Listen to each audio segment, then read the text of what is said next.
प्रसंगी प्राप्त सरी प्राप्त घटिका कीर्तन रूपी सेवेकरिता निवडलेले अभंग खऱ्या अर्थाने पाहायला गेलं देहू ज्यांचं गाव आहे इंद्राणी ज्यांची माय तुकाराम गाथा ज्यांचा भाव आहे असे देहूचे सुप्रसिद्ध साधू जगतमान्य संत संत मान्य संत आणि देव मान्य संत जगद्गुरु तुकाराम महाराज यांचा 4 चरणाचा आणि अवस्था पर प्रकरणातील अभंग विठ्ठल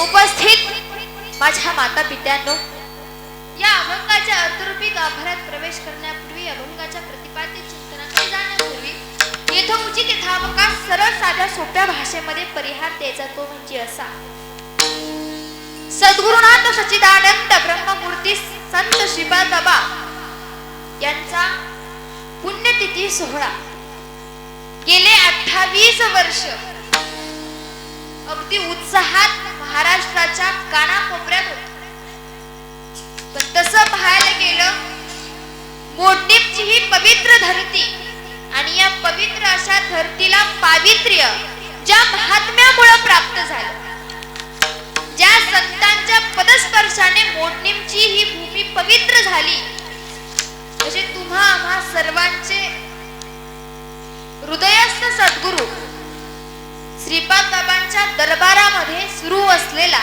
हा पुण्यतिथीचा सोहळा या पुण्यतिथीच्या सोहळ्यामध्ये प्रथम दिवसाची ही कीर्तन रूपी सेवा पदसारख्या एका अज्ञानी लेकराकडे दिली हे माझं सौभाग्य आता तसं पाहायला गेलं मी तुमच्यापेक्षा ज्ञानाने वयाने मानाने अनुभवाने आणि सन्मानाने अगदी सगळ्या गोष्टीने लहान आहे तुमच्यापेक्षा कितीतरी कमी पावसाळे मी पाहिले जास्त कोणी पाहिले तुम्ही सर्वांनी पाहिले परंतु कुठेतरी संत कृपा झाली वाचा बोलायला लागली या संतांच्या कृपा आशीर्वादाने त्या तत्वाच्या बोधाने आणि साधू संतांच्या आशीर्वादाने तुकोबांचा अभंग सोडवण्याचा प्रयत्न विठ्ठल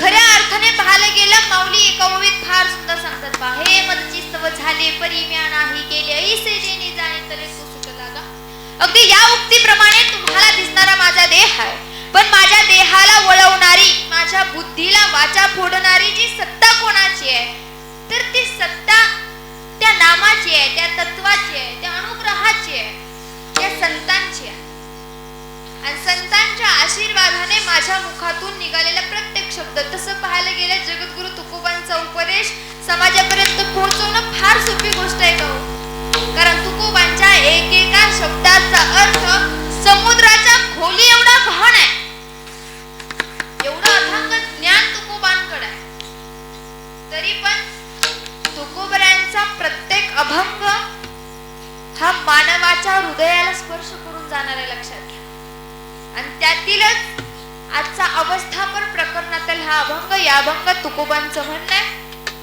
नाचे टाळी पिटी प्रेमे अंगी धरणी लोट जीवाची एक अवस्था प्राप्त होते आणि ती अवस्था म्हणजे जीव नाचतो उड्या मारतो नवे नवे धरणीवर लोटांगण सुद्धा घेतो पण कोण घेतो माझे सखी ते सज्जनन भोळे भाविक हरी जो माझा सखा आहे माझा म्हणजे कोणाचा त्या परमात्म्याचा जो सखा आहे ज्याचा भगवंतावर भोळा भाव आहे ज्याचं अंतःकरण शुद्ध आहे अशाच व्यक्तीला ही स्थिती प्राप्त होते अभंगाच्या 3ऱ्या चरणात तुकोबांचं म्हणणं ही स्थिती प्राप्त व्हायला अजून एक गोष्ट लागते म्हणजे त्याच्या अंतःकरणामध्ये कोणत्याही प्रकारची लाज नसायला पाहिजे न धरती लाज नाही जना सवे ज्याच्या अंतःकरणात या गोष्टीची लाज नाहीये कोणत्या गोष्टीची जेव्हा परमात्म्याच्या नामस्मरणामुळे जी दशा मला प्राप्त होईल जी अवस्था मला प्राप्त होईल त्या अवस्थेनंतर मी कसा दिसेल या गोष्टीची लाज मनामध्ये ज्याच्या नाही त्यालाच ही दशा प्राप्त होते आणि मग ही दशा कशी प्राप्त होते तर तुका म्हणे दाटेन कंठी नेत्री लोटे तुको अंतकरण दाटून येत कंठी प्रेम दाटे नेने निरलोटे हृदयी प्रगटे राम रूप हा झाला अभंगाचा सरळ भावार्थ विठ्ठल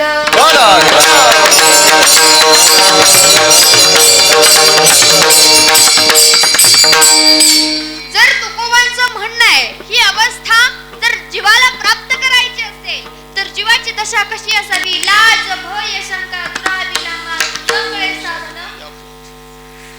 3 गुण अंतःकरणात नसले पाहिजेत. कोणते?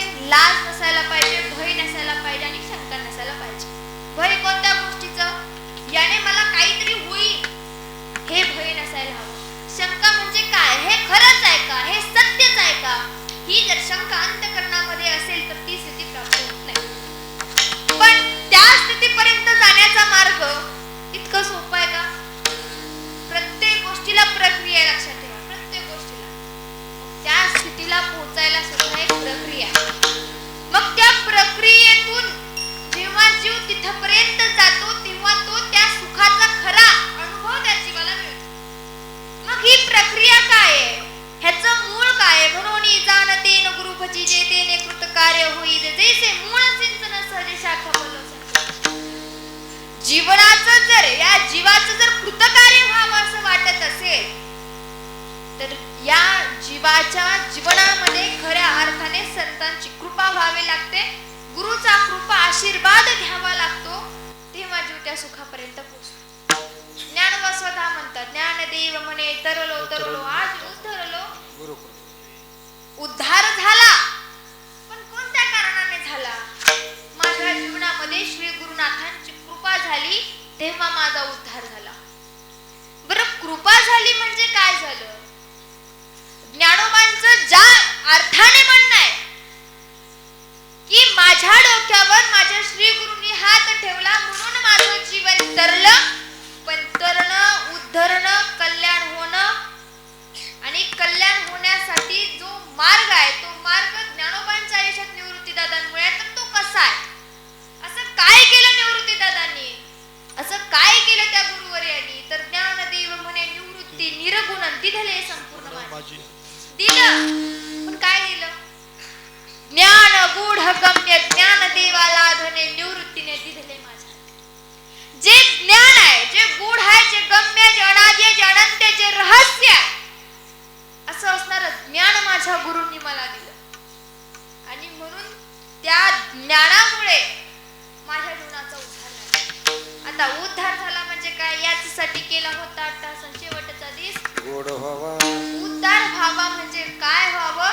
शेवटच्या क्षणाला ते नाम आमचं शेवटच्या श्वासातून उफाळून जावं, त्याला म्हणायचं जीवनाचा उद्धार व्हावा. आपण प्रापंचिक माणसं, लक्षात घ्या. आपल्या डोक्यामध्ये प्रपंचाशिवाय दुसऱ्या कोणत्याच गोष्टीचा विषय सायासे करीसी प्रपंच दिननिशी हरीश सायासाने प्रपंच सुरू आहे, अट्टहासाने प्रपंच सुरू आहे. पण माऊलींचं म्हणणं आहे ज्या सायासानं प्रपंच सुरू आहे त्याच सायासानं भगवंताचं नामस्मरण आम्ही कधी करतो का? आणि ते आपण आयुष्यभर जो प्रपंच करतो तोच आम्हाला शेवटला आठवतो. निदान अहर्निशी सदा करावा परमार्थ, हा केलेला परमार्थ जीवाला शेवटला आठवावा याच्यासाठी अट्टहास असावा. काय होतं? समाजाला समजत नाही यातला भाग नाही. समाज समजून घेत नाही. समाजाच्या अंतःकरणात तो कळवळा नाही. कोणता कळवळा नाही? कै मी उद्धार पावेन, कै कृपा करील नारायण. हा अट्टहास अंतःकरणामध्ये नाही.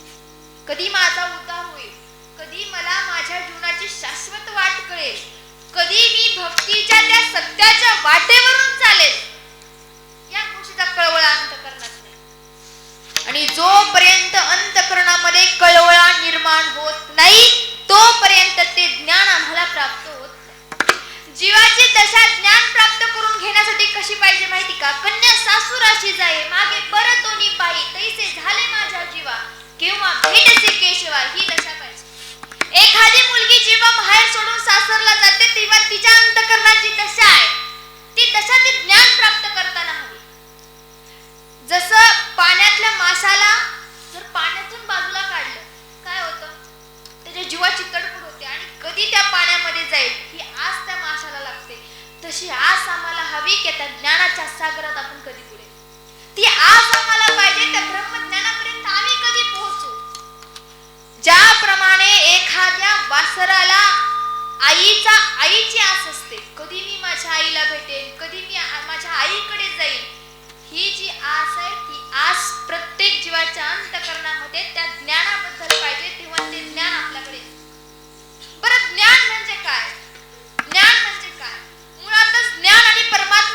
गोष्टी वेगळ्या नाहीत. ज्याला ज्ञान कळालं त्याला परमात्मा जवळ आहे, फार लांब आहे का? परंतु त्या ज्ञानापर्यंत जाण्याचा मार्ग जिथून जातो सद्गुरु वाचोनी सापडे ना सोयन धरावे ते पाय. आम्ही वाचतो, आम्ही ऐकतो, आम्ही पाहतो, सगळं पाहतो, पण लक्षार्थ आमचं लक्षात येत नाही. संतांचं ओढून ओढून सांगणं आहे सद्गुरु वाचोनी सापडे ना सोयन धरावे ते पाय आधी आधी, पण ते आम्हाला उमगलं. आम्ही वाचत गेलो पण त्या वाचनातला खरा लक्षार्थ आमच्या लक्षात आला नाही. एकनाथ बाबा सांगायचे हरी प्राप्तीस उपाय धरावे संतांचे ते घालण्याचा अर्थ काय? ते म्हणजे ते ज्ञान, ते ब्रह्मज्ञानाचे पाय आम्हाला धरायचे. पहा, साधू संतांच्या चरणाला स्पर्श केल्यानंतर या जीवाला पुण्याची प्राप्ती होते, पण कधी ना कधीतरी हे पुण्य संपणार आहे. का संपणार आहे? कारण इंद्रपणाची उटी उतरे पुण्याची पावती सरे मग येऊ लागती माघारी. पुण्य जर संपलं तर परत इथंच यायचं की नाही? बरं, मग इथं जर परत यायचं तर हा अट्टहास कशासाठी? इथं न येण्यासाठी अट्टहास आहे. पुण्य कितीही जीवाने कमवलं तर कधी ना कधी ते पुण्य संपल्यानंतर या मृत्यू लोकामध्ये जीवाला यावं लागतं. मग हेच आम्हाला संपवायचं आहे. मग हेच संपवण्यासाठी माऊलीने अभंगाच्या पहिल्या चरणात सांगितलं देवाची द्वारी उभा क्षणभरी तेने मुक्तिचारी. पण ह्या चारही मुक्ती साधण्यासाठी देवाच्या दारात उभा राहावं लागतं. मग देवाचं दार आणि देवळाचं द्वार यातला फरक आम्हाला समजला. आस्थागायत मंदिराच्या दारातून आम्ही जातो याचा अर्थ ते मंदिराचं दार आहे, देवाचं दार. देवाचं कोणतं दार आहे? त्या ब्रह्मज्ञानाच्या दारात या जीवाला उभा राहावं लागेल, तेव्हा त्या चारही मुक्ती आपल्याशी होतात. चार जाऊ द्या, त्यातली एखादी जरी मिळाली तरी, पण ती एक सुद्धा मिळणं मुश्किल आहे. चार प्रकारच्या मुक्ती ज्यावेळेस शास्त्र सांगतं सलोकता, स्वरूपता, समीपता आणि सायुज्यता. ज्याला देवाच्या लोकात राहायला मिळतं ती म्हणजे सलोकता, ज्याला देवाच्या जवळ राहायला मिळतं ती म्हणजे समीपता, आणि ज्याला देवाचं रूप प्राप्त होतं ती म्हणजे स्वरूपता, आणि जो साक्षात भगवंतमय होऊन राहतो ती म्हणजे सायुज्यता. मग या ब्रह्मज्ञानाची ताकद हीच आहे. साक्षात तुम्ही आम्ही भगवंतमय होऊन राहतो, त्याच्यामध्ये एक स्वरूप होऊन जातो, तो आणि मी ही विषमता संपून जाते. बाबांच्या मुखातील एक वाक्य बाबा नेहमी सांगायचे, परमार्थ म्हणजे दुसरा तिसरा काही नाही, विषमता समजून विषमता संपून जिथं सम निर्माण होतो तो परमार्थ. मग काय आहे ही विषमता? ही विषमता म्हणजे बुद्धीचा भेद आहे. लक्षात घ्या, आमच्या डोळ्यांना सगळा समाज वेगवेगळा दिसतो की नाही? मग आपण सगळे वेगवेगळे आहे का? ज्याला ब्रह्मज्ञान प्राप्त झालं त्याला कळतं हे सगळी एकच आहेत, फक्त शरीराने वेगळे. मग हा बुद्धीतला भेद कधी संपतो? ही बुद्धीतली विषमता कधी संपते? जेव्हा हा जीव ब्रह्मज्ञानाच्या दारात उभा राहतो. जेव्हा या जीवाला त्या ब्रह्मज्ञानाची खऱ्या अर्थाने अनुभव येतो, तेव्हा कळतं की हे सगळं दिसणारे एकच आहे. का? तर यांच्यामध्ये आत्मा आपल्यात आत्मी असं काय? सर्व घटी राम देहा देही एक, सर्व घटी राम देहा देही एक, हे सर्व घटी राम देहा देही एक, हे सर्व घटी राम देहा देही एक, हे सूर्य प्रकाश सहस्ररश्मी, सूर्य प्रकाश सहस्ररश्मी, हरि मुखे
जीव आणि आपल्यातला जीव वेगळा का वेगळा नाही?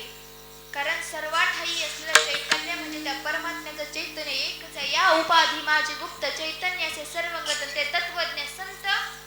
आता यात सुद्धा माऊलीने सांगितलं बाबा ते चैतन्य गुप्त आहे. अगदी ज्याप्रमाणे अमावस्येला चंद्र लपलेला असतो, एखाद्या फुलामध्ये जसा सुगंध लपलेला असतो, जसं एखाद्या लाकडामध्ये अग्नी गुप्त असतो, त्याचप्रमाणे या 3.5 हातांच्या देहामध्ये पंचमहाभूतांनी निर्माण झालेल्या शरीरामध्ये तो परमात्मा ते चैतन्य गुप्त असते. मग हे गुप्त असलेले चैतन्य जर आम्हाला खऱ्या अर्थाने ओळखायचं असेल तर ते तत्वज्ञ संत स्वीकारित. कोणाकडे जावं लागेल? तत्वज्ञ अशा संतांकडे जावं लागेल. तत्व आणि ज्ञ, ज्याला तत्वाचं ज्ञान आहे असा संत, त्या संताकडे आम्हाला जावं लागेल. आता कलियुगात पाहायला गेलं संताची कमी. संत कोणाला म्हणायचं? कोणाला म्हणायचं संत? वरी भगवा झाला ना मी अंतरी वश केला कामे तया म्हणू नये साधू जगी विटंबना. अहो, ज्याच्या अंतःकरणातलाच काम संपला नाही, ज्याच्या अंतःकरणातले 6 विकार संपले नाहीत, त्याला साधू म्हणून चालत नाही. मग वरून किती पण भव्य कपडे घालू द्या आणि किती पण पांढरे कपडे घालू द्या, ज्याचं अंतःकरण पांढरं नाही, ज्याचं अंतःकरण शुभ्र नाही, त्यानं किती जरी पांढरे कपडे घातले तरी तो वारकरी होत नाही. कारण वारकरी या शब्दाचाच अर्थ पहा ना. वारकरी, ज्यानं वार केला कशावर? 6 विकारांवर. ज्यानं 6 विकारांवर वार केला तो वारकरी. मग आपण आपल्या अंतःकरणात कोण पाहिजे ना, आपल्या स्वतःला प्रश्न विचारायचा. खरंच मी वारकरी आहे का? खरंच मी भक्त आहे का? खरंच मी साधक आहे का? कारण साधक या स्थितीला पोहोचणं फार अवघड आहे. बरं, पदवी लावून घेणं फार सोपं आहे. एखाद्या जर जीवाला त्या तत्वाचा बोध झाला तर आपण सहज म्हणतो मी साधक आहे. पण साधक ही कोणी पदवी नाहीये, तर साधक ही अवस्था आहे. त्या अवस्थेपर्यंत आम्हाला पोहोचावं लागेल. मग त्या अवस्थेपर्यंत जाण्याचा जो मार्ग आहे तो कुठून जातो? तर अंतःकरणामधून जातो. आणि ज्या दिवशी या अंतःकरणामध्ये कोणत्याही प्रकारचा भेदभाव राहणार नाही, त्या दिवशी खऱ्या अर्थाने ह्या जीवाला त्या तत्वाची खरी प्रचिती आल्याशिवाय राहत नाही. काय होतं? अगदी साखर जर पाहायला गेली, शास्त्रात लिहिले साखर गोड आहे. आपण समाजाला ओरडून सांगू साखर गोड आहे, पण जोपर्यंत आपण ती खात नाही तोपर्यंत आपल्याला तिचा अनुभव येत नाही. मग आम्हाला ते घ्यावं लागेल, आधी स्वतः ते उतरावं लागेल, तेव्हा समाजाला ते काय होतं. कारण बोले तैसा चाले त्याची वंदावी पाहू दे. हेच खऱ्या अर्थाने सत्य लक्षात घ्या. नाहीतर बाकी सध्याची परमार्थाची अवस्था पाहायला गेलं, परमार्थ कमी व्यवहार जास्त झाला. बरोबर? मग हा परमार्थ नेमका आहे काय? ज्याला स्वतःचा अर्थ कळाला तो परमार्थ. मग काय आहे आपला अर्थ? का आलो आपण? एवढा 3.5 हातांचा देह घेऊन या पृथ्वी तलावर आलो. मग का आलो? कशासाठी आलो? कोणत्या कारणासाठी आलो? पहा, दिसायला जरी आम्हाला वाटत असेल की या देहाची किंमत आम्हाला दिसताना दिसत नाही, पण संत सांगतात मनुष्य जन्म अनमोल रे, यू मिट्टी में ना. अनमोल आहे, अमूल्य आहे, किमतीवान आहे. पण का किमतीवान आहे? खूप जणांनी सांगितलं की हा देह अनमोल आहे, पण का अनमोल आहे? कारण हाच तो देह आहे, याच देही घडे देवाचे भजन. याच देहात घडते, इतर देहात घडत. किती जरी म्हटलं कुत्र्याने भक्ती करायची, कुत्रा भक्ती करू शकत नाही. किती जरी म्हटलं मांजराने भक्ती करायची, मांजर भक्ती नाही करू शकत. लक्षात घ्या, या शरीराचा सुद्धा विरोधाभास आहे. तुकोबांनी सांगितलं शरीर उत्तम चांगले, शरीर सुखाचे घोसले, शरीर साध्य केले. तुकोबा म्हणतात उत्तम आहे, चांगला आहे. का चांगला आहे? पण तेच तुकोबानंतर सुद्धा म्हणतात शरीर दुःखाचे आणि शरीर रोगाचे भंडार. एकीकडे तुकोबा म्हणतात चांगला पण आहे आणि एकीकडे म्हणतात रोगाचा पण आहे. याच्या पाठीमागं कारण आहे. तुकोबाचं म्हणणं आहे हा रोगाचा आहे, हा दुःखाचा आहे. कारण नाशिवंत देह जाणार, नाशिवंत रे जाणारे सगळं.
माऊलीला 22व्या वर्षी जावं वाटलं.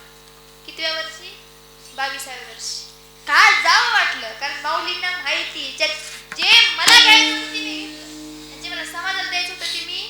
आणि आता गेलं तरी हरकत, पण आम्हाला अजून पण कळलं नाही कोणाची 50 गेली, कोणाची 60 गेली, कोणाची 70 गेली. अजून आम्ही जागा झालो. ओढून सांगितलं हो संतांनी, उठा जागे भारे. उठा जागे भारे आता, उठा जागे स्मरण करा पंढरीनाथ, स्मरण करा पंढरीनाथ. भावे चरणी देवा माता, भावे चरणी देवा माता. सुखवी व्यथा जन्माच्या जगदारा पुत्र बंधू तुझ सुखवी व्यथा जन्माच्या जगदारा पुत्र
बंधू मुळातच संतांचा गुणधर्म हा चंदनाचा आहे. तुका म्हणे गुणचंदनाचे आणि तेज तुम्ही जगी संत जन. तुकोबा म्हणतात बाबा संत म्हणजे असे विज्ञानाच्या भाषेमध्ये चंदनाकडे एक गुणधर्म आहे. आणि तो गुणधर्म म्हणजे काय? त्याच्या शेजारी जे कोणतं झाड आहे ते सुद्धा कसं होतं?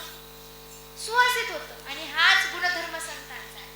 जो जो त्यांच्या संगतीत येतो तो प्रत्येक जण संतमय होऊन राहतो. कारण लोह परिसाची न साहे उपमा. का तर एखादा परी जेव्हा लोखंडाला लागतो त्या लोखंडाचं सोनं होतं, पण संत असा परीस आहे ज्या लोखंडाला लागेल त्या लोखंडाचं परीसच होतं. मग त्यांच्यासारखं आपल्याला इतक्या तात्काळपणे ते करतात, इतका त्यांच्या अंतःकरणामध्ये आपल्याविषयी प्रेम भाव आहे. तर तो काय माहिती का? कारण ह्या अज्ञानाच्या अंधारामध्ये चाचपडत असलेला समाज संतांनी पाहिलाय. या अज्ञानाच्या अंधारामध्ये अंधश्रद्धेमध्ये बुडालेला समाज संतांनी अनुभवलाय. आणि म्हणून एवढा अभ्यास आहे. बरं मला सांगा, या भारताच्या भूमीमध्ये कितीतरी संत होऊन गेले की नाही? मुळात भारताची भूमी संतांची आहे. पण भारताच्या लोकांची वृत्ती आहे, जोपर्यंत साधू संत जिवंत आहेत तोपर्यंत त्यांची किंमत कळत. साधू संत गेल्यानंतरच मानवाला त्याची किंमत. असं कोणीतरी म्हटलंय का? सिंधुताई सत्कार म्हणायच्या, बाबा या महाराष्ट्रात जर मोठं व्हायचं असेल तर त्याला मरावं लागतं. मग साधू संतांनी त्यांच्या आयुष्यामध्ये इतक्या कष्टा खाल्ल्या, हाडाचं पाणी रक्तात, हाडाची काढ रक्ताचं पाणी करून एवढा परमार्थ वाढवला. पण त्या काळामध्ये लोकांनी त्यांची साथ दिली. 750 वर्षापूर्वी ज्ञानोबांचा काळ जर आठवला तर ज्ञानोबांची तीच स्थिती. 350 वर्षापूर्वी तुकोबांचा काळ आठवला तर तीच स्थिती. आणि 25 वर्षापूर्वी बाबांचा जरी काळ आठवला तरी तीच. जोपर्यंत आहे तोपर्यंत ते संत आहेत याची आम्हाला जाणीव झाली.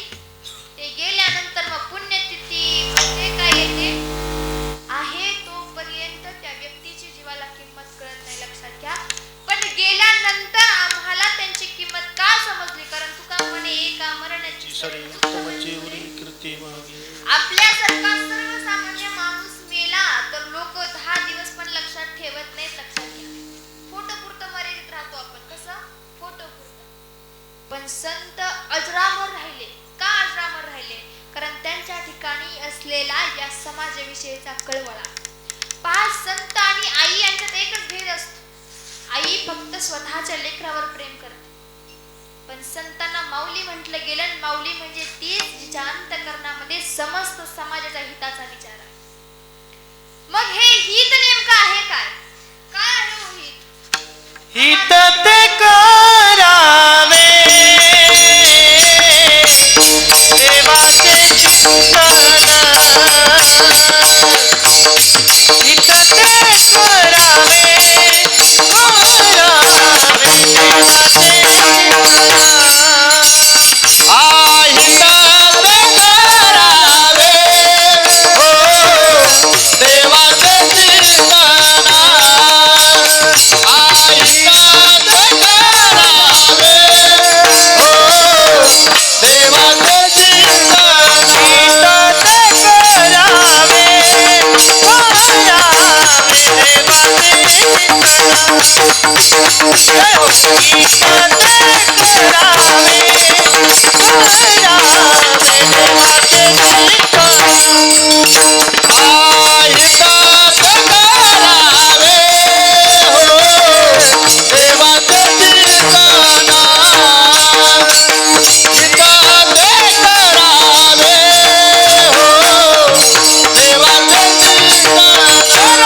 ते करावे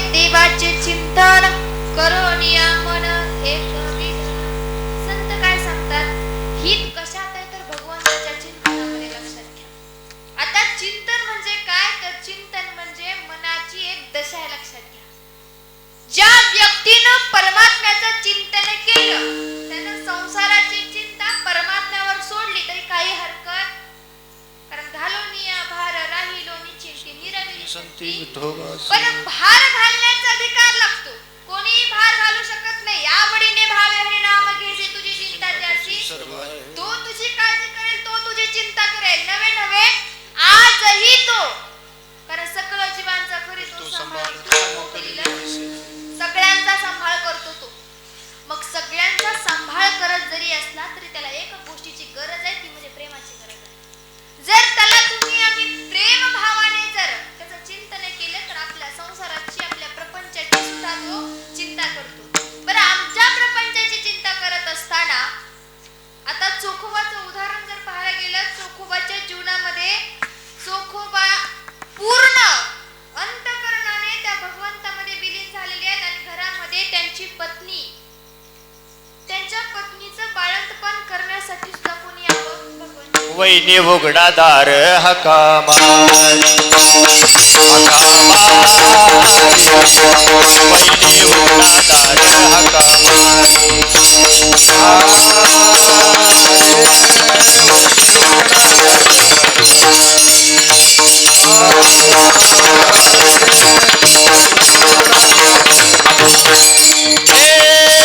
चोकोबाची बहिणा झाला चार घर, चोकोबाची बहिणा हो झाला चार घर हो. वैनी उघडा दार हका मारी, हो वैनी उघडा दार हका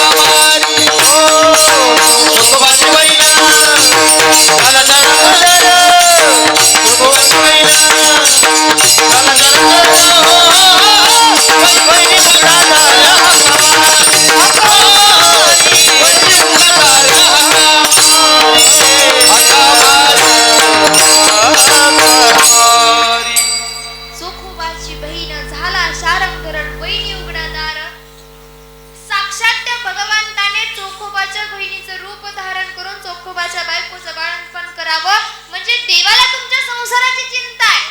पण कधी चोखोबा पूर्णपणे त्या भगवंताच्या नामस्मरणामध्ये, त्या चिंतनामध्ये बुडून गेले. जेव्हा त्यांना खरं सुख कुठे ते कळालं, सुखाची व्याख्या चोखोबाला कळाली, ज्ञानोबाला कळाली, तुकोबाला कळाली, मग आम्हाला केव्हा कळेल? आम्ही शास्त्र वाचून सुख मिळणार, सुख अनुभवायची गोष्ट आहे, सुख ऐकायची सुद्धा गोष्ट नाही लक्षात. अनुभव महत्वाचा आहे. मग या सुखाची व्याख्या करत असताना श्रीकृष्ण परमात्मा सांगतो, काय सांगतो? किंबहुना सो हे जीवात्म्याचे लाहे तेच जे होय तया नाम. देवाचं म्हणणं आहे, अरे बाबा, सुख सुख नेमकं आहे तरी काय? आत्म्याच्या ठिकाणी होणारा आनंद, जिथं जीव शिवाचं ऐक्य होतं आणि त्या ऐक्यातून जो परमानंद जीवाला प्राप्त होतो, ते म्हणजे खरं सुख आहे. त्या सुखापर्यंत जाण्याचा मार्ग जर खऱ्या अर्थाने कुठं असेल तर तो म्हणजे सद्गुरु नाईके पूर्ण कृपा. ज्या प्रकारे नामदेवांच्या जीवनामध्ये सुद्धा त्या सुखापर्यंत पोहोचण्यासाठी गुरु कृपा लागली, अगदी त्याचप्रमाणे आपल्या सुद्धा जीवनामध्ये त्या सुखापर्यंत जाण्याचा मार्ग होतो. पण हे सुख जेव्हा जीवाला प्राप्त होतं तेव्हा ते कसं होतं? 3 प्रकारचे गुण असतात, सत, रज आणि. आपल्या प्रत्येकाला वाटतं, पहा, कोणाची अवस्था झाली तर कोण रडतं, कोणाची अवस्था झाल्यानंतर कोण उड्या मारतं. पण ह्या 8 प्रकारच्या अवस्था आहेत. किती? 8. याला अष्टसात्विक भाव आमच्या शब्दामध्ये म्हटलं जातं. मग हे 8 प्रकारचे भाव जीवाला कसे उत्पन्न होतात? 3 गुणांची माणसं असतात. जो व्यक्ती सत्वगुणी असतो, सतगुणी असतो, त्याची अवस्था कशी होते? कंठी प्रेम दाटे नैनी नीर लोटे हृदयी प्रगटे. ज्याची अवस्था खऱ्या अर्थाने रजगुणी असते त्या जीवाची अवस्था तुकोबा सांगतात. गायनाचे उड्या बोलिया छंदे, गायनाचे उड्या बोलिया छंदे, गायनाचे उड्या बोलिया छंदे, गायनाचे उड्या बोलिया छंदे, गायनाचे उड्या बोलिया छंदे, गायनाचे उड्या बोलिया छंदे, गायनाचे उड्या बोलिया छंदे, गायनाचे उड्या बोलिया छंदे. मनाचे आनंद आवडीने, मनाचे आनंद आवडीने, मनाचे आनंद आवडीने, मनाचे आनंद आवडीने, मनाचे आनंद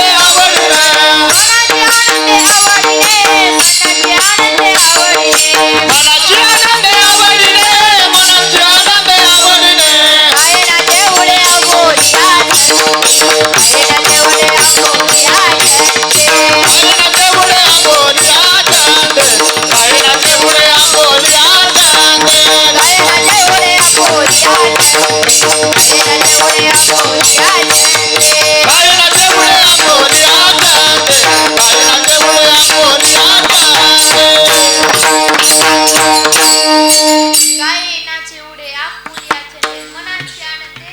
तो जीव गातो, उड्या मारतो, अगदी आनंदाने त्या परमात्म्यामध्ये विलीन होऊन जातो. पण ही दशा प्राप्त होण्यासाठी सुद्धा सेना महाराज सांगतात, त्याला सुद्धा एक गोष्ट लागते, ती म्हणजे चिंतन चित्ताला लावी मनाच्या मनाला, उन्मनीच्या सुखांतन पांडुरंग. पांडुरंग भेटी देईल तुला, ती अवस्था सुद्धा ती अवस्था सुद्धा तुला प्राप्त होईल. पण तुझ्या चित्ताला त्या चिंतनाची गोडी लावावी लागेल, तेव्हा हे प्राप्त होईल. मग हे एकदा का प्राप्त झालं तर प्राप्त झाल्यानंतरची स्थिती अभंगाच्या पहिल्या चरणात व्यक्त. नाचे टाळे पीती, नाचे टाळे पीती, नाचे टाळे पीती, नाचे टाळे पीती, नाचे टाळे पीती,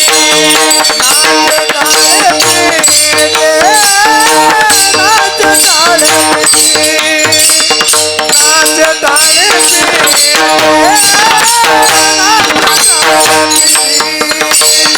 नाचे ताळी पीती, नाचे ताळी पीती,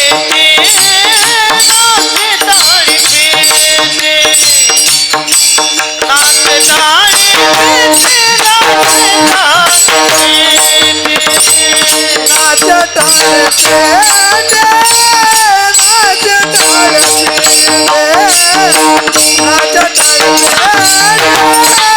नाचे ताळी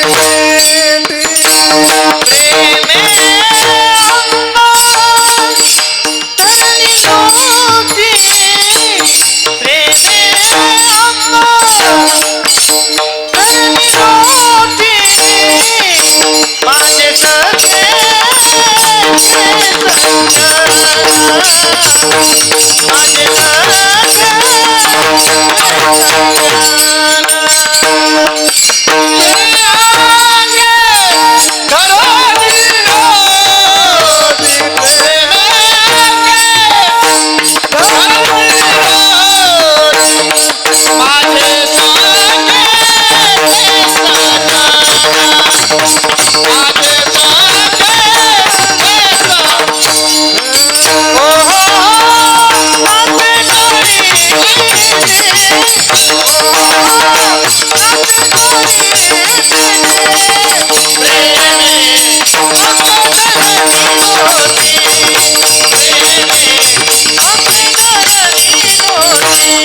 नाची टाळी पिटी प्रेम अंग धरणी लोटी.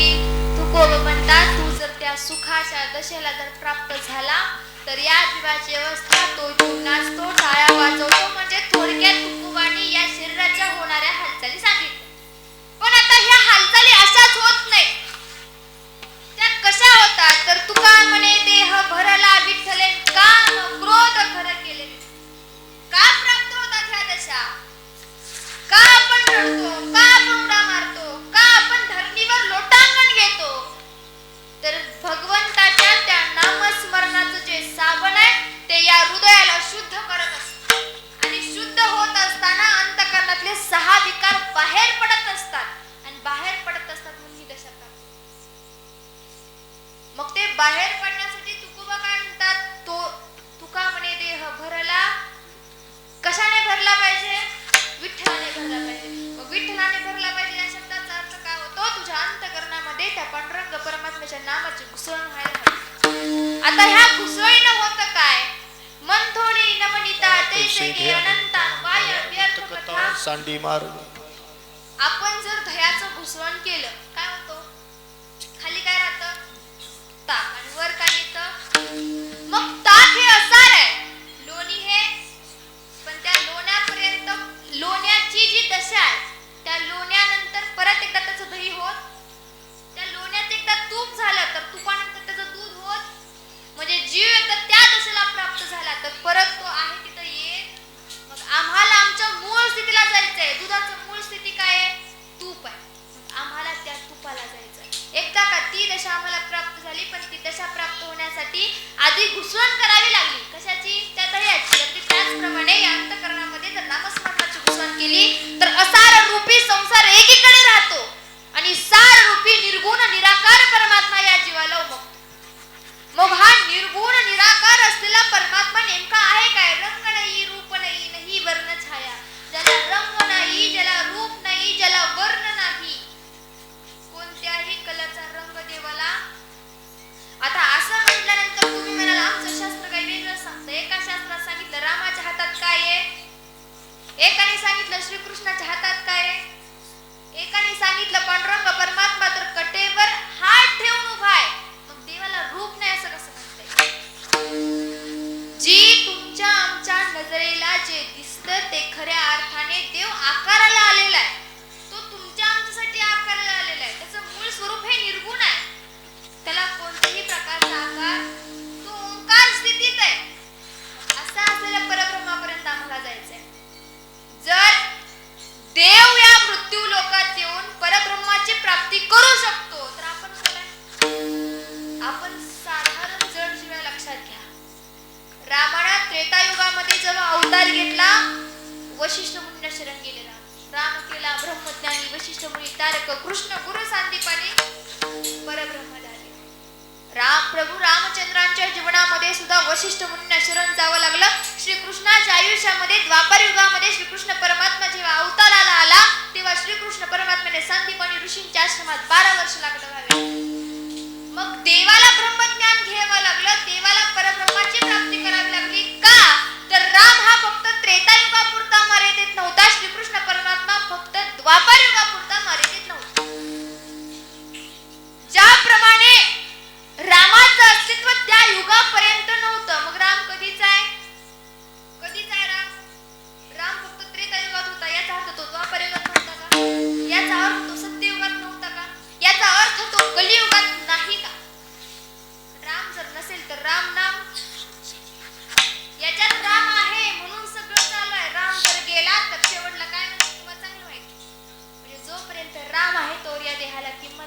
म्हणजे राम कुठेही गेलेला नाही, चैतन्य तिथंच आहे. कारण ये चैतन्याच्या ठाई शरीरांतरे होती जाती पाही ऐसी जाणत या नाही व्यामोह.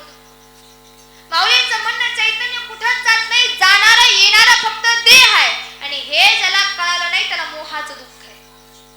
मग आम्हाला पण संसारामध्ये दुःख होत असेल तर समजून घ्या, अजूनही आपण मोहात आहे, अजूनही आपण अपेक्षित आहे, अजूनही आम्हाला तो राम समजला. कारण राम तो कालचा पुत्र दशरथाचा अनंत युगाचा आत्मारा, तो अनंत युगाचा आत्मारा. मग ह्या अनंत युगाच्या आत्मारामापर्यंत जर आम्हाला जायचं असेल, त्या रामाला जर आम्हाला जाणायचं असेल आणि एकदा का तो राम आम्हाला समजला तर 33 कोटी जे देव आहेत ते आम्हाला एकच दिसतात, वेगवेगळे दिसत, सगळे देव एकसारखे दिसतात. मग आमच्या मनाची जी स्थिती आहे, राम अयोध्ये पुरता कृष्ण मथुरे पुरता, ही स्थिती संपून जाते आणि मग त्या देवाचं खरं स्थान आम्हाला कळतं.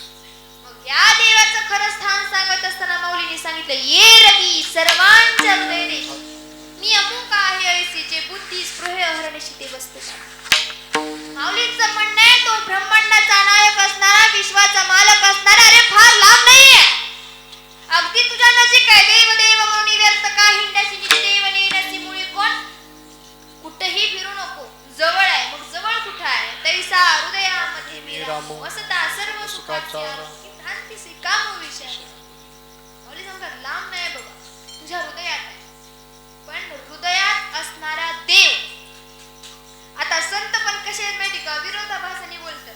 एकीकडे ज्ञानोबांचं म्हणणं आहे तो सगळ्यांच्या हृदयात आहे, पण निळोबांचं म्हणणं आहे बरवे झाले आत्माराम आले. म्हणजे निळोबांचं म्हणणं आहे आले आणि ज्ञानोबांचं म्हणणं आहे तिथंच होते. मला सांगा, देव हृदयात होता म्हणून आला की नव्हता म्हणून आला? तो तिथंच आहे, तो कुठेही गेलेला नाही. पण निळोबाचं म्हणणं असं काय, तर निळोबा म्हणतात श्री गुरुच्या कृपेने मला खऱ्या अर्थाने तो उमगला, तो समजला आणि म्हणून त्यांनी तो शब्द वापरला की आत्मराम हृदय आले. हृदयातला देव कुठे गेला आणि गेला की समजून जा आपण पण चैतन्य तिथंच आहे. मग तिथं असलेलं जे चैतन्य आहे तो विश्वाचा जो मालक आहे श्रीकृष्ण परमात्मा सांगतो, म्हणून अर्जुना मी नसे ऐसा कौन उठावसे परी प्राण्यांचे देव कैसे ते न. म्हणजे देव स्वतः सांगतो, रे अर्जुना, या पृथ्वी तलावर सुईचं टोकही असं नाही की जिथं मी सगळीकडे आहे. मी महाभारतामध्ये किती अक्षयणी सेना होती, 11 अक्षयणी सेना होती, एकीकडे 7 आणि एकीकडे 6. पण ह्या सगळे लोक असताना सुद्धा अर्जुनाला देव काय म्हणतो माहिती का, मरणारा पण मीच आहे आणि मारणारा पण. म्हणजे विचार जर करायला गेलं तर देव स्वतः म्हणतोय की या सगळ्याच्या ठिकाणी असलेल्या ममे मांस जीव लोके जीव भूत सनातन मन षष्ठान इंद्रिय आणि प्रकृती स्थानी करते. म्हणजे देवाचं म्हणणं आहे बाबा प्रत्येकाच्या हृदयामध्ये असलेला अंश हा माझा आहे. मी त्या चैतन्याने प्रत्येकाच्या अंतःकरणामध्ये वास करतो. कारण विठ्ठल जळी तळी भरला रिता ठाव नाही उरला सोम्या दृष्टीने देखिला विठ्ठलाची विठ्ठल. मग जळास्थळामध्ये भरलेला परमात्मा, जळास्थळामध्ये भरलेल्या त्या ब्रह्मांड नायकाचं जे स्वरूप आहे ते स्वरूप जर प्राप्त करायचं असेल तर त्याचा मार्ग आधी रूपापासून जातो. कधीही माणूस डायरेक्ट स्वरूपापर्यंत पोहोचत. लक्षात घ्या, देवाचं रूप बघून तुमच्या डोळ्यात पाणी येत नसेल तर स्वरूपापर्यंत जाऊ पण नका. आधी देवाच्या रूपावर प्रेम व्हावं लागतं, मग माणूस स्वरूपापर्यंत जातो. एकदा का त्याचं रूप या अंतःकरणामध्ये साठवलं, त्याच्याबद्दल जिव्हाळा तयार झाला तरच जीव स्वरूपापर्यंत जातो. नाही तर रूपाबद्दल प्रेम नसेल तर स्वरूप माणसाला उमगत नाही. कारण स्वरूप काय एवढी छोटी गोष्ट आहे का? स्वरूप म्हणजे काय आहे हे उमगण्याकरिता तरी तो 18 अंतःकरणामध्ये पाहिजे. मग स्वरूपाकडे जर देवाच्या जायचंय, या आत्मस्वरूपाला जर जाणायचंय, मी कोण आहे हे जर कळायचं असेल, कोण आहे आपण, कोण आहे आपण, मी तो वासुदेव तत्वज्ञान कळू येईल, विचारावं लागेल तरच कळेल, अन्यथा कळणार. प्रत्येक गोष्टीला मार्गदर्शक आहे, परमार्थामध्ये सुद्धा मार्गदर्शक लागतो. मग परमार्थामधला मार्गदर्शक कसा असतो लक्षात घ्या. अगदी ज्याप्रमाणे गुरुचं वर्णन करत असताना संत काय सांगतात, जो जो जयाचा घेतला मी गुण तो तो गुरु केला मी. म्हणजे ज्या व्यक्तीकडून एखादं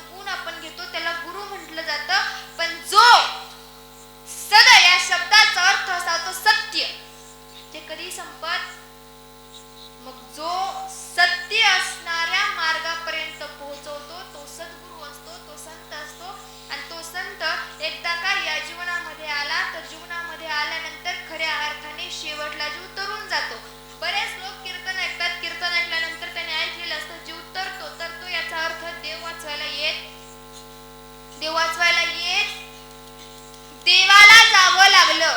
श्रीकृष्ण म्हणून जन्माला आला त्याला परधामाला जावं लागलं. राम म्हणून जन्माला आला त्याला जावं लागलं.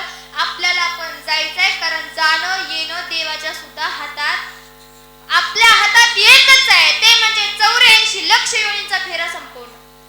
मग हा जर संपवायचा आहे तर हा संपवण्यासाठी तुकोबा म्हणतात फार सोपा उपाय आहे. मग तो उपाय काय असेल तर तुला संतांचं लाडकं व्हावं लागेल. मग संतांचं लाडकं जेव्हा जीव होतो तेव्हा त्याला बोधाचा, ज्ञानबोधाचा, आत्मबोधाचा, विवेकबोधाचा आणि सदबोधाचा शृंगार तो धारण करतो. मग एवढे सगळे शृंगार धारण केल्यानंतर 84 लक्ष योनींवर सिक्का बसतो. मग तो सिक्का बसवायचा असेल तर संतांचं लाडकं व्हावं लागतं. कसं व्हावं लागतं तुकोबा सांगतात.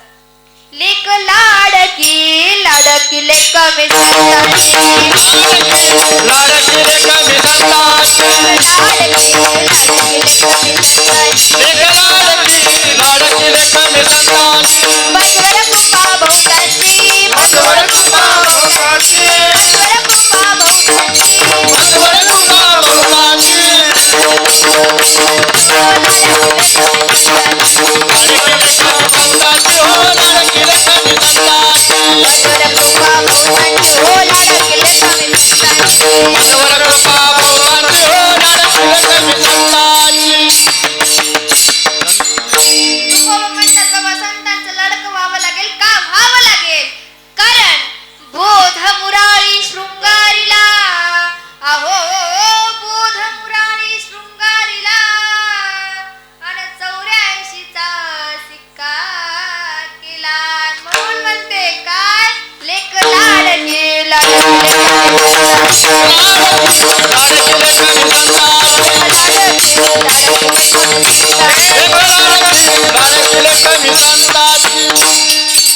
म्हणतात अगदी ज्याप्रमाणे तुमच्या आमच्या हातामध्ये जो आपण चुडा घालतो तो चुडा कधीतरी फुटतो, कधीतरी नाश पावतो. पण ज्या दिवशी ज्ञानबोधाचा आणि ब्रह्मज्ञानाचा चुडा माणूस घालतो तर तो कधीही नाश पावत नाही. का तर तो अक्षयी असतो. का तर तो अक्षय असतो, ज्याचा क्षय होत नाही, त्याचा नाश होत, ज्याला कधीही अंत नाहीये. मुळातच ज्याला कुठूनही सुरुवात नाही त्याला अंत असेल का? मग असा जर ज्ञानबोधाचा आम्ही चुडा घातला तर समजून घ्या हा शेवटचा जन्म आहे. विठ्ठल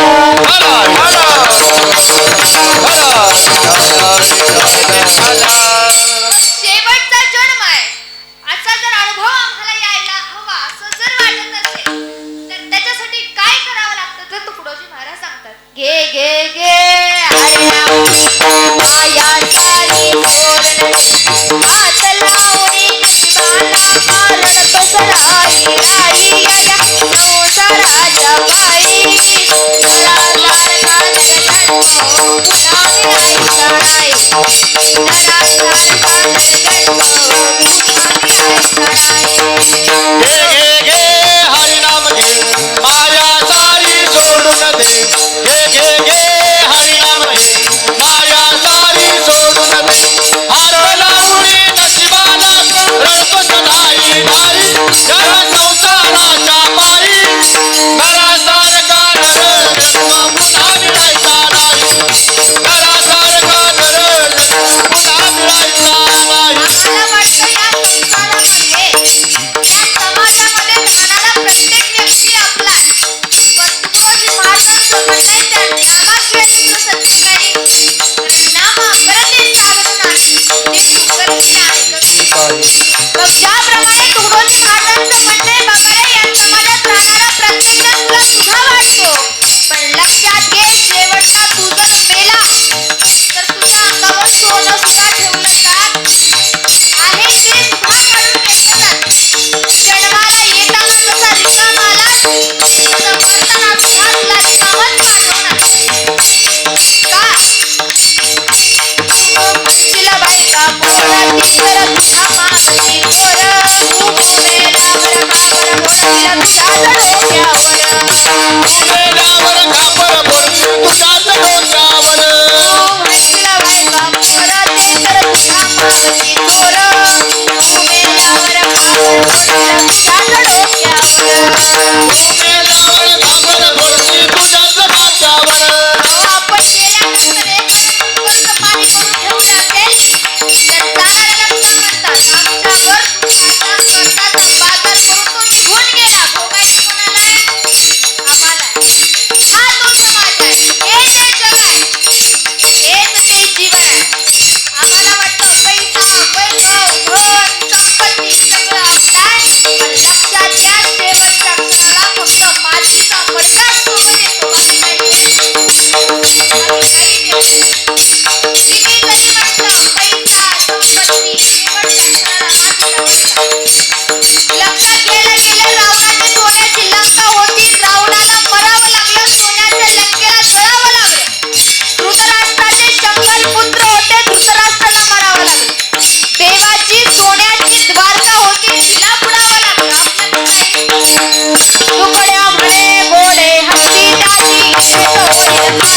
रावण मेला लंका जळाली तशीच होईल गती.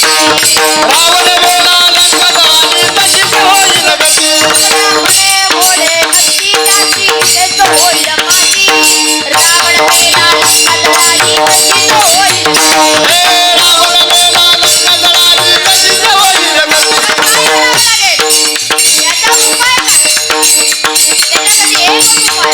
उपाय म्हणजे गे गे गे आकाशाही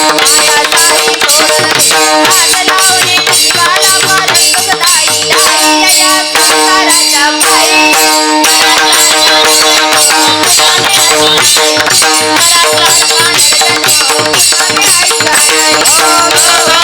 जीवाला मारत सदाई दाई या संसाराच्या पायी. तुकडोजी महाराज म्हणतात, बाबा भले भले गेले, आपण सुद्धा त्यांच्यासारखंच जाणारे लक्षात घ्या.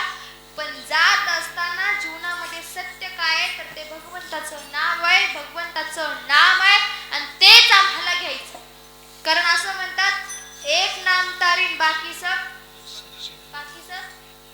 सगळं व्यवहार आहे. नामाशिवाय सत्य काही नाही. नामाशिवाय आपला शेवट सुद्धा गोड होऊ शकत नाही. लक्षात घ्या. याच्यासाठी जीवन विचार करायचा असतो. क्षणोक्षणी हाची करावा विचार अंतरावया पार भव सिंधू. तरण्यासाठी जीवाने विचार करायचा. आणि मग मी तरावं असं वाटत असेल तर अंतःकरणामध्ये झाले काय नाही. मन निर्मळ काय करील साबण.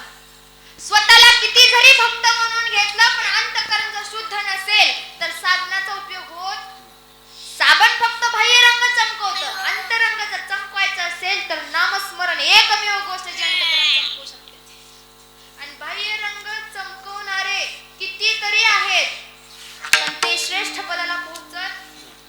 ज्यांचं अंतरंग चमकलं तो देवाला आवडतो. बाह्य रंगाची देवाला घेणं देणं, कारण तो सगळ्याच आहे. आंधळ्या पांगळ्याचा एक विठोबा दाता. मग जर त्याला आंधळे पांगळे अपंग सगळे चालतायत मग त्याला फक्त गोरे चालतात असं. देव फक्त हृदय गोर बघतो, बाकी काही गोर बघत नाही. लक्षात घ्या.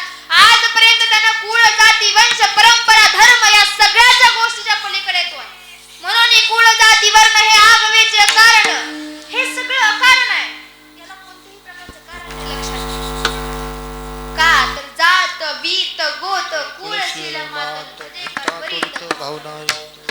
त्याला जर भजायचं असेल तर भावनेने भजायचं. अन्यथा तो कोणत्याही एका विशिष्ट प्रवर्गाचा नाही.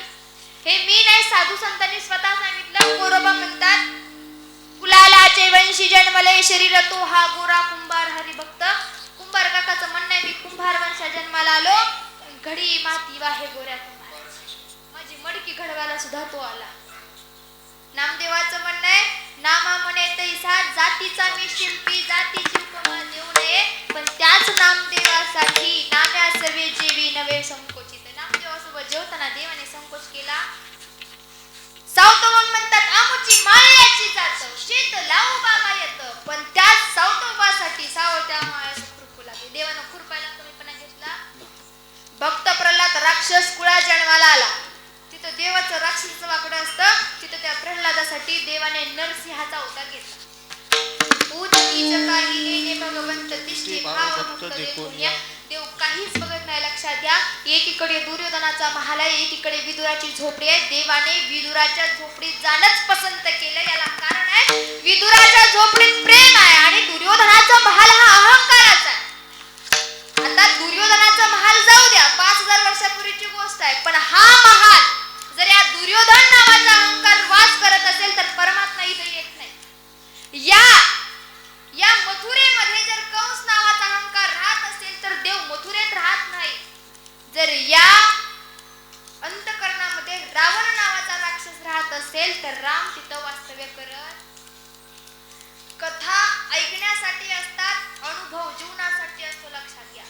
देव जन्माला आला, जन्माला आल्यानंतर देव कुठे राहिला? गोकुळात राहिला. तो ब्रह्मांडाचा नायक आहे. त्याच्या हातात सगळ्या गोष्टी आहेत. लक्षात घ्या. सगळ्या त्यानं सहज अगदी ज्या प्रकारे त्यांनी 7 तुरुंगाची दारं सहज ओपन केली, सहज तिथल्या सेवेकरांना त्यानं कुरळ पाडली, अगदी त्याने ह्या सगळ्या गोष्टी सहज केल्या तर तो सहज मथुरेतही राहू शकला असता. पण राहिला का? त्यानं तर गोकुळ प्रेमाचं प्रतीक आहे, गोकुळ आपुलकीचं जिव्हाळ्याचं प्रतीक आहे. आणि जिथं जिव्हाळा, जिथं प्रेम, जिथं आपुलकी असते तिथंच देव नांदतो, अन्यथा देव तिथं नांदत. जनाबाईचं जसं म्हणणं आहे, देव आहे हृदय मंदिरी शोधून पाहे. हृदयातच आहे पण शोधावं लागल म्हणजे त्याची प्रचिती आणावी लागल. आणि प्रचिती आणायची असेल तर तुका म्हणे चित्त करा रे निर्मळ, येऊन गोपाळ निर्मळ करावं लागेल तर परमात्मा तिथे येऊन राहील, अन्यथा राहणार. आपलं काय माहिती का, फार सोपं ह्या सगळ्या गोष्टी म्हणायला गेलं तर. परमार्थ इतका अवघड काही नाही, परमार्थ इतकं सोपं पण.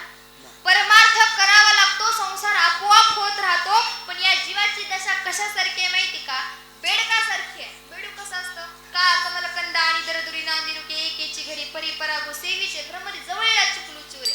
माऊलीने फार सोपं उदाहरण दिलं. कमळाच्या फुलाचा जन्म चिखलात होतो, चिखलाच्या जवळ बेडूक राहतो. पण बेडकाला कमळाच्या फुलाचं मकरंद घेता येत, लांब असणारा भुंगा तो मकरंद घेऊन जातो. आपली पण तीच दशा आहे, आपण सुद्धा बेडकाच्याच अवस्थेला आहे. माणूस म्हणून 2 हात 2 पाय दिले म्हणून कोणी माणूस होत, आपली सुद्धा तीच अवस्था आहे. लक्षात घ्या, आपण सुद्धा त्याच चिखलात ज्याप्रमाणे बेडूक आहे, त्या बेडकाला मकरंद घेता येत नाही. आपली सुद्धा अवस्था तीच आहे. आपली सुद्धा अवस्था त्या गोचडासारखीच आहे. गोचड कुठं असतं, गाईच्या कासेला असतं, पण गोचड कधीच दूध पित नाही. गोचड काय पितं, जवळ दोन्ही गोष्टी आहेत, पण गोचडाला सवय अशुद्ध असं रक्तच प्यायची. आपली सुद्धा तीच अवस्था आहे. जवळ आहे तो, पण जवळ असलेल्याला आपल्याला घेता येत नाही. मग आता भुंगा व्हायचं का बेडूक व्हायचं हे आपल्या हातात आहे. आणि जर आपण ठरवलं भुंगा व्हायचं तर तो मकरंद घेऊन आपण सुद्धा मोक्षपदाला गेल्याशिवाय राहणार नाही. विठ्ठल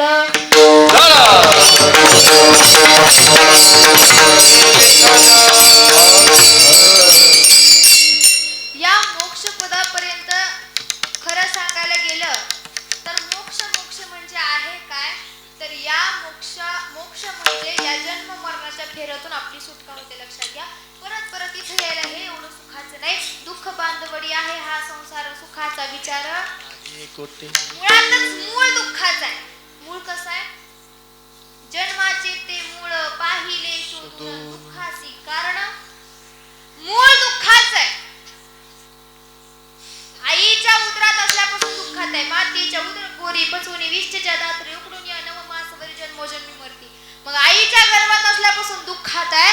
मग या दुःखातल्या जीवनातून तरायचं असेल तर तरण्यासाठी एकमेव साधन आहे, आणि ते साधन म्हणजे श्री गुरूंच्या माध्यमातून आलेलं ज्ञान.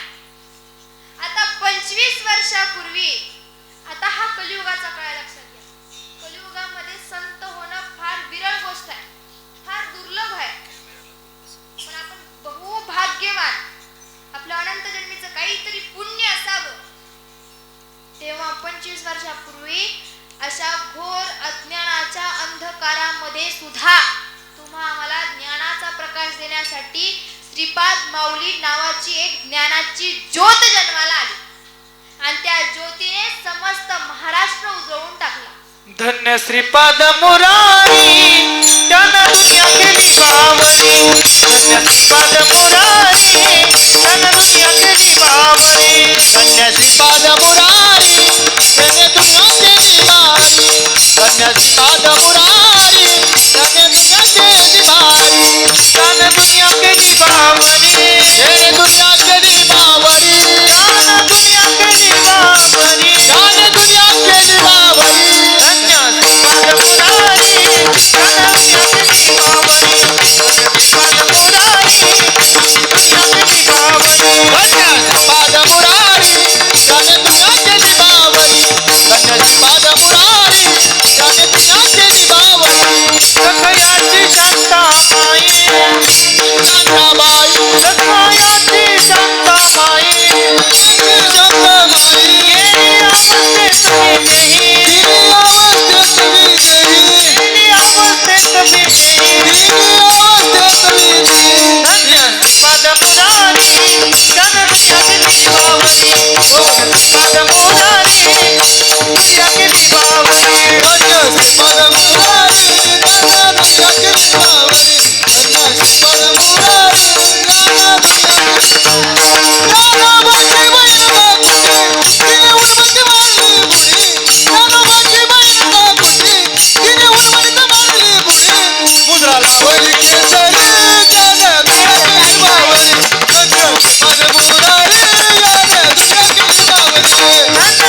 खऱ्या अर्थाने केलं. पण पहा, तो साधू आयुष्यभर झटला. एकाच कारणासाठी झटला की जी तुकोबांनी अवस्था अभंगाच्या पहिल्या चरणात सांगितली ती अवस्था प्रत्येकाची व्हावी या हेतूने झटले. अन्यथा त्यांच्या अंतःकरणामध्ये दुसऱ्या कोणत्याही गोष्टीचा अट्टहास नव्हता. फक्त समाजाला ते शाश्वत सुख कळावं हा अट्टहास होता. पण वाईट एकाच गोष्टीचं आहे, ते सगळं सोडून सगळं चालवायला लक्षात घ्या. ती एक खरी गोष्ट सोडून, ती एक शाश्वत गोष्ट सोडून बाकी सगळं सुरू आहे. पण बाकी जे सगळं सुरू आहे तो परमार्थ नाही, तो व्यवहार चालू आहे, लक्षात घ्या. मग 25 वर्षापूर्वी एखाद्या महात्म्याने या पृथ्वी तलावर जन्म घेतला, अवतार घेतला. अवतार घेतल्यानंतर महाराष्ट्राच्या कानाकोपऱ्यामध्ये प्रत्येकाला सत्याची वाट दाखवून देण्याचं काम केलं. आपल्यासारखं 4 व्हीलर मध्ये जाऊन केलं.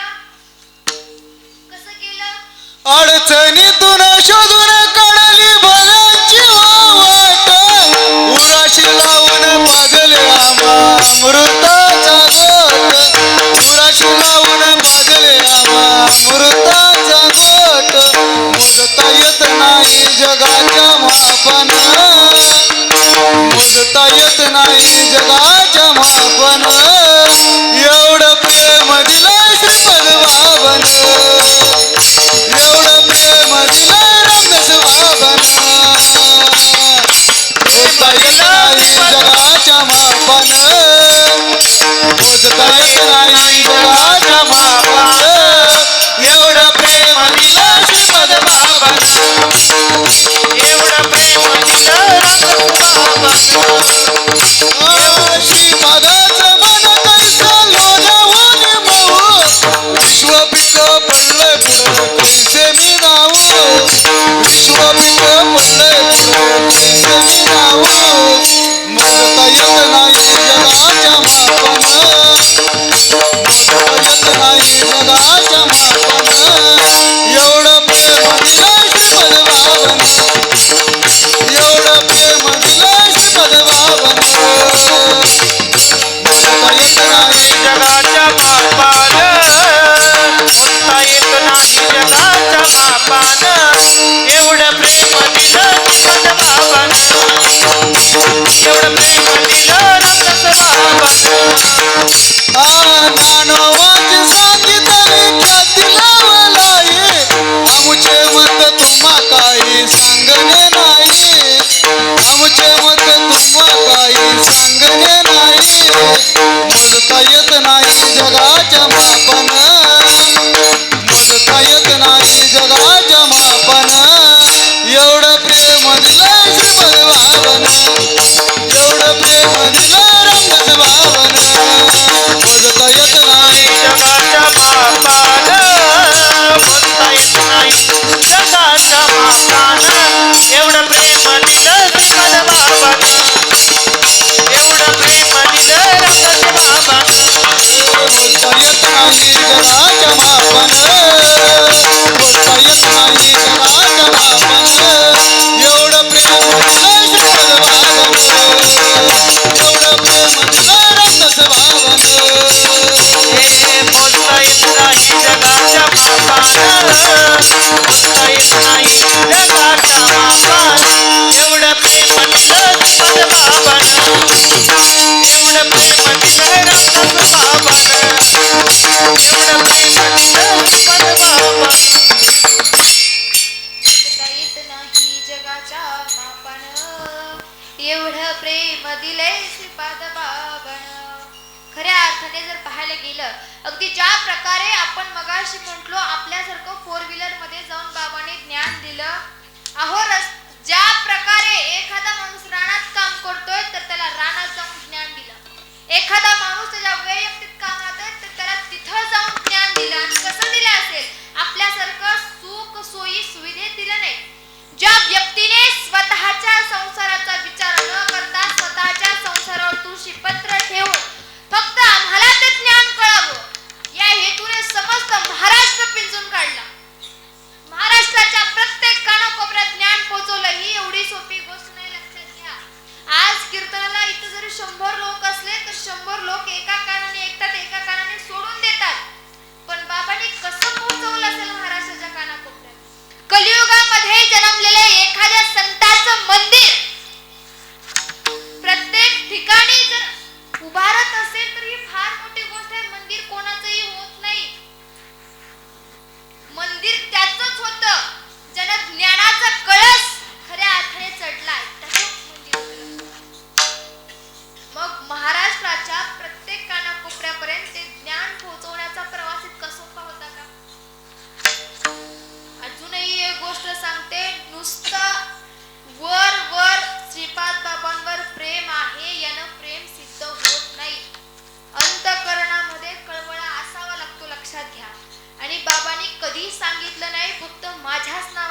जयकार करा.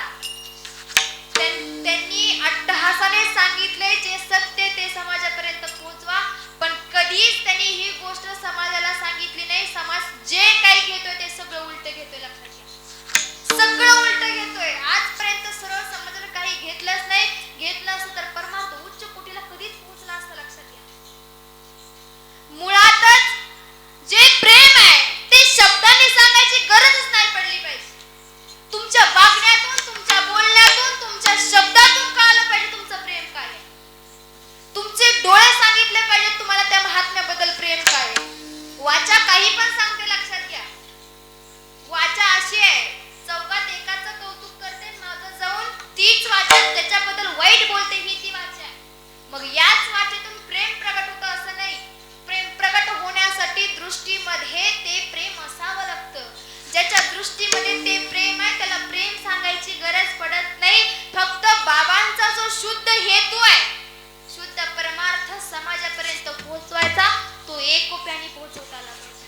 मग एकोप्याने पोहोचवत असताना पाच संप्रदाय कशासाठी असतो? कशासाठी असतो संप्रदाय?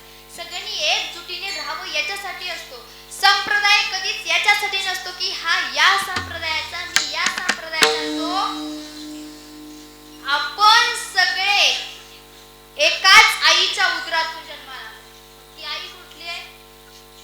ती परमात्मा नावाची जी आई आहे, त्या आईच्या उदरातून लेकरा जन्माला आलेली तुम्ही आम्ही समस्त लेकरं आहे. मग आमच्या बुद्धीला जर समोर भेद दिसत असेल तर बाबांनी जो अट्टहास केला त्या अट्टहासाचं सार्थक कधीच होणार नाही. लक्षात घ्या, सार्थक जर करायचं असेल तर येणाऱ्या जाणाऱ्या प्रत्येकामध्ये बाबांची प्रतिमा दिसावी लागते, तेव्हा ते सार्थक होते. कधी कधी काय होतं, आपण माऊलीच्या मंदिरात जातो, सहज जातो, ज्याला माऊलीमध्ये फक्त माऊलीच दिसते आणि ज्याच्या दृष्टीला हे दिसतं की इथं बाबांचा फोटो, त्यांना समजून जायचं अजूनही जो फोटोतच आहे. बाबा कळाले, डोळे झाकता क्षणी माऊलींमध्ये सुद्धा ज्याला बाबांचं स्वरूप दिसलं तो साधक आहे. लक्षात घ्या, ती खरी तो व्यक्ती त्या स्थितीला पोहोचला. अन्यथा सरळ साध्या शब्दात सर्व काही वरपांगी आहे. विठ्ठल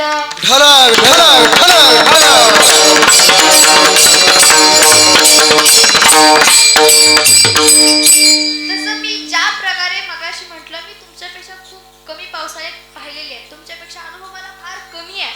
पण मला 19 वर्षाचं होत असताना प्रेमाची व्याख्या जी कळाली ती एवढीच कळाली, प्रेम जे असतं ते प्रेम फक्त हृदयामाझी असतं. लक्षात घ्या, मग हृदयामाझी असलेलं जे प्रेम आहे ते प्रगट करण्यासाठी फक्त साधू संतांनी जो मार्ग खरा आम्हाला दाखवला ना, त्या मार्गावरून आम्हाला चालायचं. सध्याला त्या मार्गावर अज्ञानाचा, अंधश्रद्धेचा आणि मीपणाचा कचरा साठला. कधी कधी खरं सांगू, कधी कधी जीवाला याचा सुद्धा अहंकार होतो की मी साधक, याचा सुद्धा अहंकार होतो मी साधक आहे. आणि जर याचा अहंकार झाला तर तो साधक. अहंकार संपला म्हणजे संपूर्ण मीपणा संपला पाहिजे. मी फक्त त्याचा एक साधा सुद्धा येडा खुळा भाबडा दास आहे, ही भूमिका अंतःकरणात पाहिजे. ही भूमिका करणं झाला भूतांतीन एकूण दिल्यानंतर त्या अनंताला सुद्धा आपलं करता येतं. फक्त जे अंतःकरण आहे ना, त्या अंतःकरणामध्ये सात्विक प्रकारचा भाव पाहिजे. सात्विक प्रकारच्या भावानं समस्त समाजासोबत एकोप्याने जर हा परमार्थ केला तर नक्कीच बाबांनी जो काही अट्टहास त्यांच्या आयुष्यामध्ये केला त्या अट्टहासाचं सार्थक झाल्याशिवाय राहणार नाही. विठ्ठल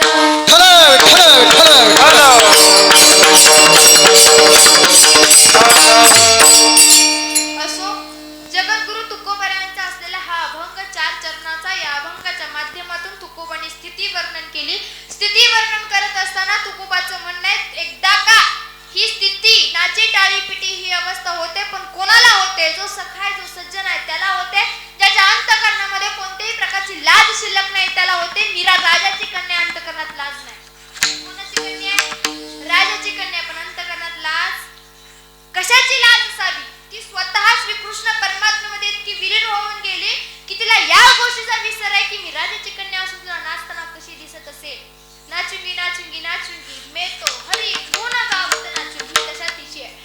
या जीवाची दशा असताना कोणासारखी असावी तर गोकुळातल्या गोपिकेसारखी असावी.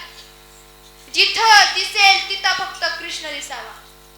ज्याच्याकडे पाहिल त्याच्यामध्ये कृष्ण दिसावा. ज्याच्याकडे पाहता क्षणी जीव कृष्णमय होऊन जावं अशी गोपिकेंची स्थिती आहे. मग ही गोपिकेंची स्थिती हरिणे माझे हरिणे चित्तन भान वित्त विसरत. सगळं विसरायला लावतं कधी पण हे चित्त त्या परमात्म्याने जर चोरलं तर समजून घ्या त्या गोकुळातल्या गोपिकेची जी अवस्था आहे ती आपली अवस्था आहे. मग एकदा का जीवाला ही अवस्था प्राप्त झाली, एकदा का आपण खऱ्या अर्थाने ते मिरेसारखं त्या अंतरंगामध्ये त्या श्रीकृष्ण परमात्म्यासोबत जर विलीन होऊन गेलो तर देव सगळ्यांचा लाडका असतो. लक्षात घ्या. पण देवाचं लाडकं व्हायला वेळ लागतो. देवाचं कुणी पण लाडकं होत. देवाचं लाडकं होण्यासाठी सुद्धा तेवढा अट्टहास घ्यावा लागतो. तेव्हा देवाचं लाडकं होतं. आणि देवाचं जर लाडकं झालं तर त्या समाजाला या समाजाप्रती असलेल्या सगळ्या भावना काय होतात, नष्ट होतात. मग कुणी त्याला दुखवलं तरी त्रास होत नाही आणि कुणी त्याला चांगलं म्हटलं तरी त्याला आनंद वाटत. कारण त्याला कळतं हे सगळं कसं आहे, everything is temporary, nothing is, काही शाश्वत नाहीये, सगळं कसं तात्पुरतं आहे. हा अनुभव तेव्हा या जीवाला येतो. विठ्ठल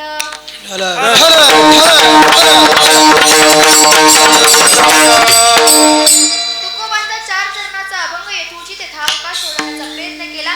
पण पहा आजच्या कीर्तनाला आमचे गुरुवरे जावळे महाराज आज खऱ्या अर्थाने इथं उपस्थित राहिले. आणि असं म्हटलं जातं आपल्यापेक्षा ज्ञानाने मोठ्या असलेल्या व्यक्तींसमोर लहानांनी भाष्य करू नये.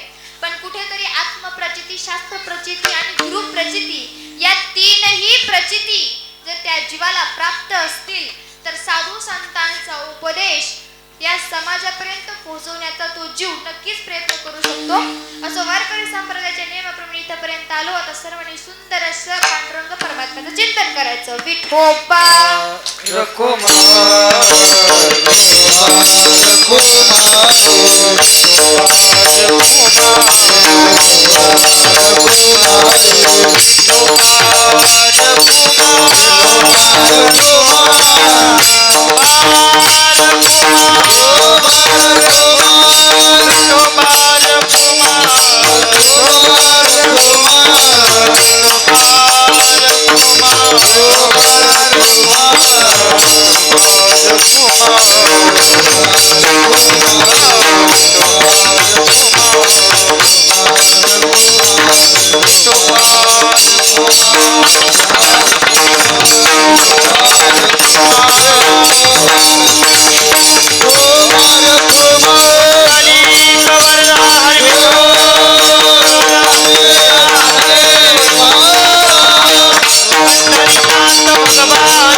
नाचे टाळी पिटी प्रेम अंगी धरणी लोटी माझे सखे ते सज्जन भोळे भाविक हरिजन न धरती लाज नाही जना सवे काज माझे सखे ते सज्जन भोळे भाविक हरिजन. तुकोबांचा असलेला हा अभंग येथूची ते थावका सोडण्याचा प्रयत्न केला. 5 सद्गुरुनाथ सच्चिदानंद श्रीपादबाबांच्या पुण्यतिथीचा सोहळा आज महाराष्ट्राच्या प्रत्येक कानाकोपऱ्यात होतो. त्यातील त्यात मोडणीमचं पावित्र्य हे की महाराष्ट्रातलं पहिलं मंदिर या भूमीमध्ये सगळ्यात आधी निर्माण झालं. त्यामुळे या भूमीचं पावित्र्य काही वेगळंच आहे आणि इथलं असणारं चैतन्य मनाला आनंद देऊन जाणार आहे. माझ्यावर नितांत प्रेम असणारे हे सर्वच वयाने ज्ञानाने मानाने मोठी असणारे सन्मानाने श्रेष्ठ असणारे सगळेच व्यक्ती. आता सगळ्यांचं नाव जर घेत बसलं तर अजून किती तास जाईल, अर्धा तास जाईल. मग सगळ्यांचं नाव मी अंतःकरणातून घेतलं असं समजून घ्या. आजच्या कीर्तनाला सुंदर अशी गायनाची साथ देणारे आमचे मोहन महाराज असतील, आमचे पाटील महाराज असतील, माळी महाराज असतील आणि त्यानंतर समस्त गुरुबंधू, वारकरी, समस्त टाळकरी आणि तुम्ही सगळे श्रोतेजन आणि आजच्या कीर्तनाचं ज्यांनी छायाचित्रीकरण केलं असे आमचे अजिंक्य भैया, आमच्या विनेकरी ताई असतील आणि समस्त हे बालगोपाळ असतील यांचंही मी मनापासून आभार व्यक्त करते. आणि सर्वात महत्त्वाचं म्हणजे आपल्या मोडणीम पंचक्रोशीतील ज्यांना संगीत